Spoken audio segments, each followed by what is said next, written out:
बिस्मिल्लाहिर्रहमानिर्रहीम जी, अस्सलाम वालेकुम। मैं हुमारी अली, आप देख रहे हैं मेरा चैनल। फरहान किस मुंह से मुझे तलाक देगा, उसके अफेयर्स का भांडा फोड़ दूंगी, उसकी करतूतों का भांडा फोड़ दूंगी। मेरे कहने पर उसने डिलीवरी बॉय के साथ ये सारा का सारा गेम खेला। असल कहानी क्या है? दीवारों के साथ टक्कर मार मार के आमना क्या कहानी किसको सुनाने की कोशिश कर रही है, किसको क्या बताने की कोशिश कर रही है। रईस को बताया था कि वापसी का कोई रास्ता नहीं है, लेकिन वो खुद मरने के लिए आया था। उसने खुद जो है अपनी बीवी को तलाक नहीं दी, वो शादी करने लगा था, निकाह कर कर जो है वो छोड़ नहीं रहा था। अब जेल की दीवारों से टक्करें मारती हुई मकार लूमड़ी आमना चीख चीख के कौन सी कहानी किसको सुनाने की कोशिश कर रही है, क्या बताने की कोशिश कर रही है, आज की वीडियो में हम इस पर बात करेंगे।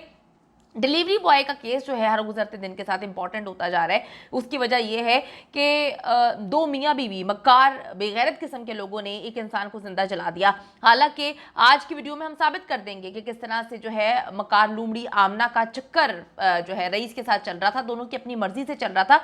फिर भी इस मक्कार औरत ने जो है किस तरह से रईस के निकाह को हजम ना किया और अपने शोहर से जान छुड़वाने के लिए इसने रईस को भी मरवा दिया और इसने अपने शोहर को कातिल भी बना दिया। डिलीवरी बॉय रईस के दोस्त ने अजीबोगरीब इंकशाफात किए हैं कि रईस पहले भी आमना से रात के वक्त मिलने जाता था और उसके घर मिलने जाता था। ये कोई पहली बार नहीं था। उसने बताया कि आमना के पोर्शन को एक अलग रास्ता जाता है जो मेन गेट से एंटर होता है और एंटर होते ही लेफ्ट साइड पर वो दरवाजा आ जाता है।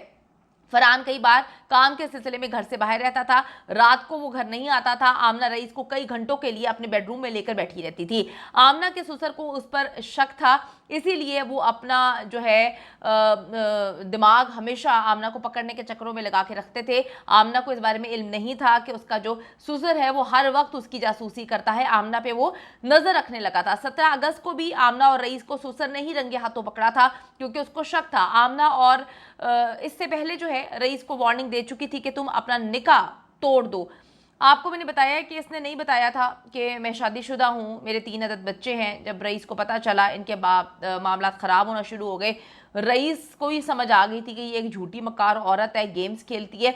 रईस ने इसको बताए बगैर निकाह कर लिया था और जब इसको बताया कि मेरा निकाह हो चुका है, अनकरीब मेरी रुखसती है, इस पर जो है इसको तकलीफ शुरू हो गई थी। ये बार बार बोल रही थी कि तुम निकाह तोड़ दो, तुमने रुखसती नहीं करनी, तुमने ये शादी नहीं होने देनी, तुम निकाह ख़त्म करो, मैं हर चीज़ जो है तुम्हारे साथ करने के लिए तैयार हूँ, तुम जो बोलोगे मैं वो करूँगी।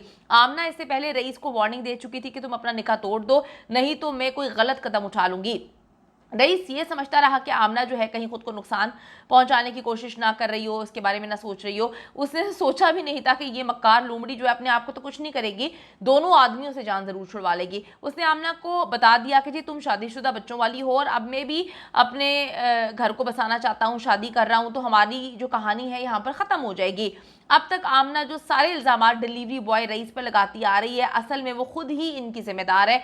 लड़के को पसंद करने से लेकर उससे शादी करने तक की सारी ख्वाहिशात जो हैं वो मक्कार लूमड़ी आमना की थी। तफ्तीशी ऑफिसर ने भी इस बात की तस्दीक कर दी है। ज़रा ये मुलाहिजा करें कि जो उसके भाई इस वक्त सोशल मीडिया पे आके कह रहे हैं कि हमारी प्यारी बहन आमना को कुछ ना कहा जाए, वो मासूम है, उसको लूमड़ी भी ना कहा जाए, वो कत्ल करे वो जायज़ है, वो जना करे वो जायज़ है, लेकिन उसको लूमड़ी ना कहा जाए, क्योंकि हमारे दिलों पर जो है वो तीर की तरह ये लूमड़ी लफ्ज़ लगता है। लड़के को जी पसंद करने से लेकर हर मामला इसका अपना था। तफ्तीशी ऑफिसर ने इसका सच बताया है। आमना हर वक्त रईस को यही कहानियां सुनाती थी कि पता नहीं फरहान का किससे चक्कर चल रहा है, वो मुझ पर तवज्जो नहीं देता, मुझ पर मतलब इंटरेस्टेड नहीं है मेरे साथ रहने पे, मैं अपनी शादी से तंग हूँ, फरहान तशद्दुद करता है, रातों को लेट घर आता है, आता ही नहीं है, किसी और औरत के साथ चक्कर है। लेकिन ये कहानियां भी झूठी थी, क्योंकि आप सबको पता है कि ये मक्कार झूठी औरत है। पुलिस ने क्या कहा था, जरा ये एक दफ़ा सुन लें।